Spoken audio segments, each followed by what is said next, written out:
자, 한국 기인전 중에서 한국 기인전 안 보이나요? 한국 기인전 중에서 첫 번째 이지란 읽어드리겠습니다. 이지란 아시죠? 여진족 이성계의 부하였던 이지란. 자, 태조대왕이 젊어서 북관의 영흥에 살 적에, 태조대왕이 태조 이성계입니다. 산속으로 사냥을 갔다가 한 나무꾼 아이를 만나니 나이는 겨우 8세인데 곧 여진 사람이었다. 성은 퉁이요, 이름은 두란, 두란인데 용모가 훤칠하고 말씨가 민첩하고 자칭 악무목왕의 7대 손이라 하였다. 태조가 괴상히 여겨 묻기를, 내가 악무목왕의 후손이라면 어째서 여기에 와서 돌아다니는가? 라고 하니 그 아이가 대답하기를, 나의 7대 조모는 곧 여진 사람입니다. 16세 때 아버지를 대신해서 군대에 들어가 금나라 장수 올출 휘하에 예속되어 송나라와 대적하여 싸우다가 패하여 송나라 군대의 포로가 되었었습니다. 그런데 우연히 달이 밝은 밤을 만나 도두를 치면서 노래를 불렀었습니다. 그때에 악무목왕이 그 노랫소리를 듣고 여자인 것을 알고 데려갔었는데 몇 달 후에 할머니는 임신했다가 도망와서 아들을 낳아가지고 대대로 여진 땅에 살았었습니다. 라고 하였다. 태조가 이 말을 듣고 이상히 여겨 불러서 함께 데리고 돌아왔다. 그 아이가 점점 자라자 영특용맹하며 병법에도 밝아 태조대왕과 다름이 없었다.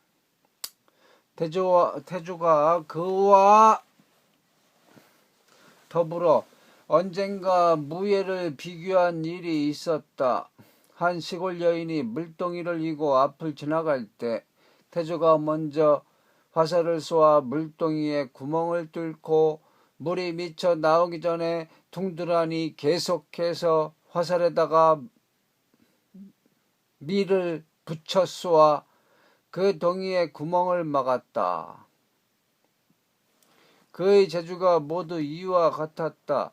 어느 날 동네로부터 왜구가 쳐들어온다고 하니 그 왜구의 장수는 아지발도이다. 그의 나이 14세에 장수가 되어 조선을 침범하고자 하니 그의 누이가 아지발도에게 말하기를,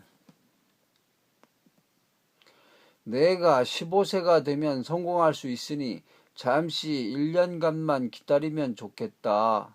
라고 하니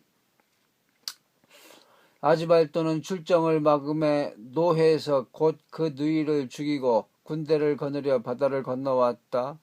그는 매우 용감하고 사나웠는데 몸에는 갑옷을 겹으로 입고 머리에는 쇠투구를 썼으며 두 눈이 대낮같이 밝고 번쩍거려 화살 쏠 틈을 주지 않았다. 아군이 매우 두려워하여 막을 수가 없었다. 이때 태조가 둥두란에게 하는 말이, 내가 쇠고돌이로서 그의 투구 꼭지를 쏘면 그 투구가 기울어질 것이니 그때 그는 반드시 입을 벌릴 것이다. 너는 재빨리 그의 입속에다 대고 쏴라.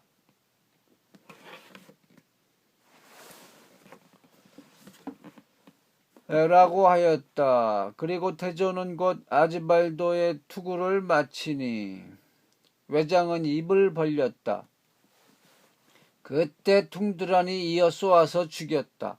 그리고 대군이 일제히 쳐들어가니 외병은 놀라 괴멸하고 아군은 크게 이겨 팔령 위에다 승전비를 세우고 돌아왔다. 이거 지금도 있습니다. 이거 전라북도 남원군 운봉면과 아영면 경계의 황산 근처 여기에 있습니다. 이 아지발도 얘기, 태조 이성계 얘기, 황산 전투 승전빈가 그거 있어요. 자, 다시 본문. 그 뒤 태조가 자주 큰 공훈을 세울 때 두란의 도움이 매우 컸고 어떤 일이 의리에 관계될 때는 퉁두란은 반드시 피하여 관여하지 않았다. 그러니 그의 뜻을 가히 알 수 있다.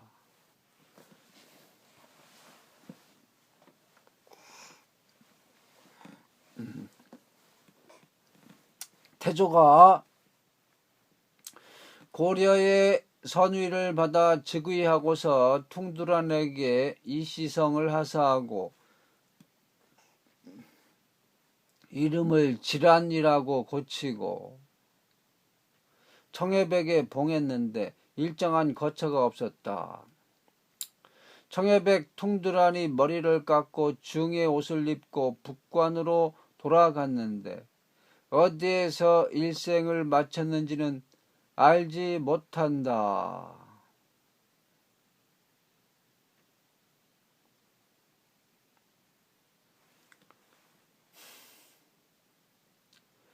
청해백의 전후 사적은 전하는 것이 매우 많지만 문헌으로는 증명할 수가 없고 그 자손에게 들으니 가승이 있다 하나 또한 그 자를 알지 못한다. 근래에 영천 사람 김백년이라고 하는 자가 있어 그의 학문이 제법 괴이한 것까지 섭렵하여 스스로 신의 경지에까지 이르렀다고 하며 천지간을 소유하면서 만고의 영웅들과 선경에서 함께 놀았다 한다. 그는 어느 날 청해백의 손자에게 말하기를 자네는 청해백의 자를 아는가? 라고 하니 그 사람이 모릅니다. 라고 하였다. 그러자 김백년이 말하기를 청해백의 자는 식형이다.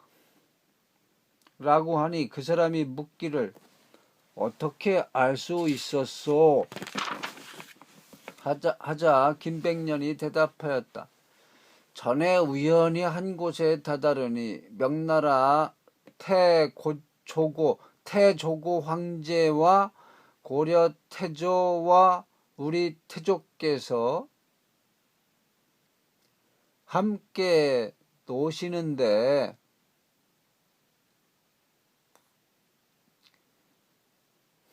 시종한 신하는 곧 성의백 유기와 문숙공 윤관 및 청해백 이지란으로 서로 자를 부르는데 청해백은 식형이라고 불렀으므로 알았노라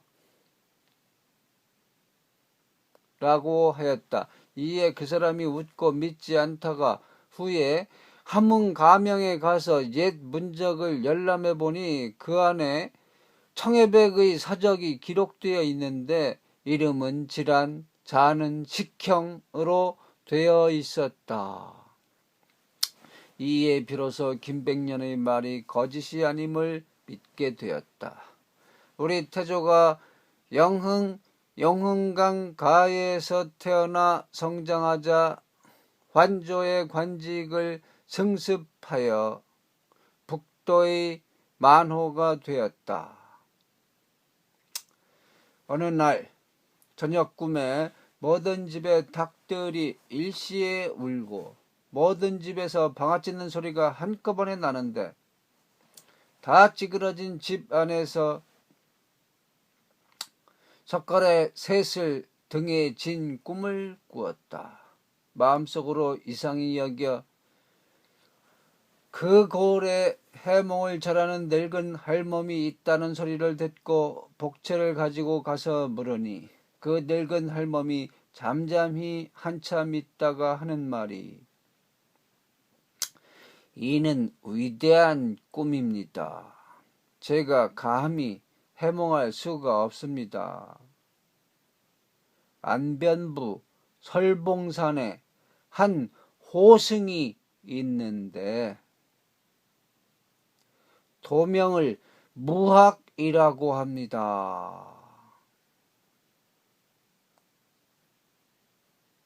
그는 토굴 속에서 벽을 대면하고 앉아 있은지 지금 9년이 되었습니다. 당신이 가서 지성으로 물어보십시오. 라고 하였다. 태조가 그 말을 따라 설봉산 토굴로 찾아가 굴문 밖에서 절하고 손을 공수하고 서 있었다. 날이 저물자 무학은 낮은 소리로 묻기를 손님께서는 어째서 오셨습니까? 라고 하였다. 태조가 그 사실을 말하니 무학이 비로소 돌아앉아 눈을 뜨면서 말하기를 이것은 과연 위대한 꿈입니다. 모든 집의 닭이 일시에 운 것은 높은 지구 위에 올라갈 상이요. 모든 집에서 한꺼번에 절구질하는 소리가 난 것은 기동을 얻을 형상이요.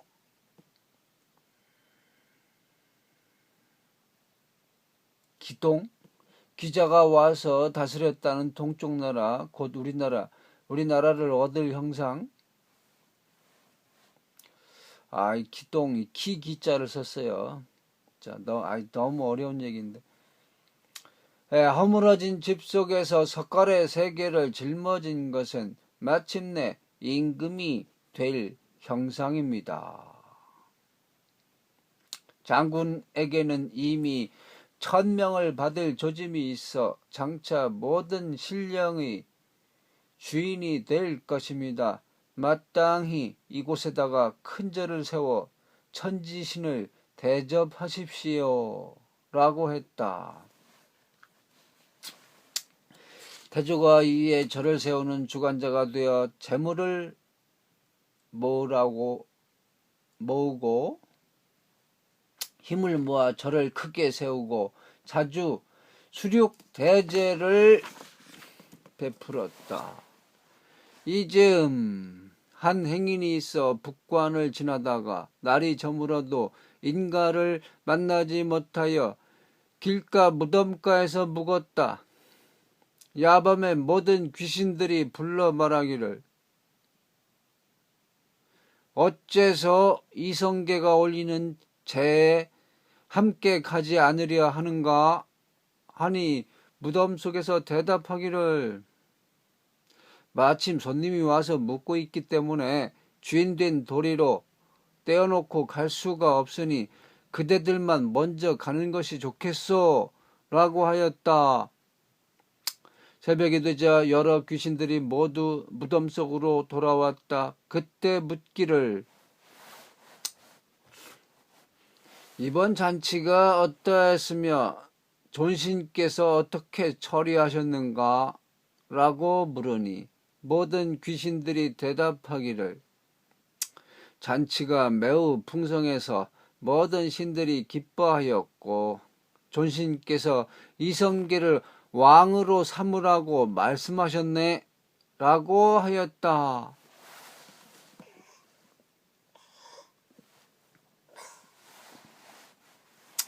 태조는 무학을 스승으로 삼아 모든 일에 반드시 자문을 받았다. 무학은 본디 삼가현 문간의 종이었다. 태어날 때부터 이상한 체질이라 아이적부터 신령스럽고 괴이한 일이 많았다. 그래서 문간애가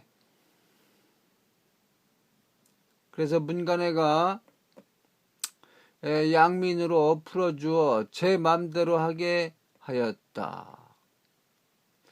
그는 돌봐주는 사람이 없어서 중이 되어 처음에는 운수를 연구하는 학문을 하려 하였다. 그런데 누런 장삼을 입은 노인이 있으니 곧 백두산의 도인이었다. 그 노인은 영수의 노래를 영수가 아니라 잉수입니다. 잉수의 노래를 허공 중에서 가르치니 무학은 그 노인의 말이 떨어지자마자 이해할 수 있었다. 그래서 마침내 태조의 국사가 되었다. 무학은 태조가 한양으로 서울을 옮기려고 할 적에 처음에 왕십리에 이르러 서울의 터를 잡으려고 하는데 비기가 나오니 곧 도선이 지은 것이었다. 그 책에 말하기를 뒤로 십리를 가라 고 하여 무학이 비로소 깨달아 다시 양천 교회로 찾아와서 산줄기를 찾아 북악에 오르니 거기에 백비가 있어 그 비에 요승 무학이 잘못 찾아 여기에 오리라 라고 쓰여 있었다. 이에 무학이 지팡이를 내던지고 크게 울면서 말하기를 선사께서 어째서 나를 요사스러운 중이라고 하십니까? 라고 하였다. 무학은 돌아와 남산 밑에다 도읍지를 정하는데 북악산으로 안산을 삼고 하는 말이 이것이야말로 희령 고조의 형상이다. 회령고조. 회령고조. 그러니까 용이 머리를 돌리고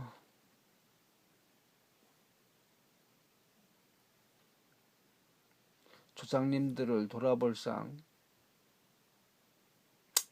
이에 정도전이 말하기를 이곳이야말로 회령 고조의 형상이다라고 하였다. 이에 정도전이 말하기를 임금님은 정남방으로 앉는 것이라 북쪽을 향하는 것은 임금님이 거처할 땅이 못됩니다.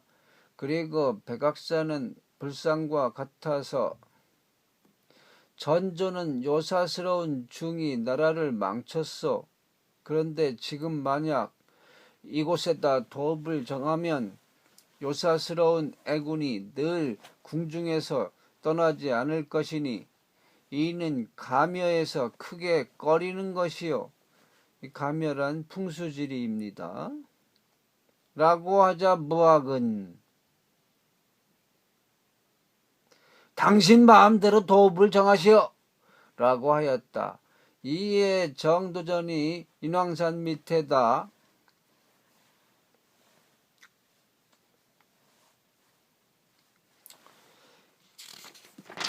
경복궁터를 잡으니 무학이 이렇게 말했다.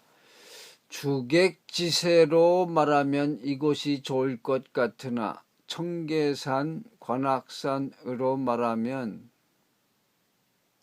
적기성이 남쪽에 나타나 200년이 못 되어 궁궐이 모두 화재를 당할 것이고 또 수구가 잘못 허해서 성안에서는 백성들이 가난하여 살 수가 없을 것 같으니 어찌하리요?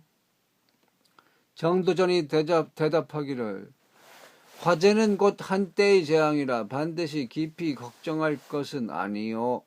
수구의 허함은 진실로 스님의 말 같사오나 그러나 구제할 도리가 있습니다.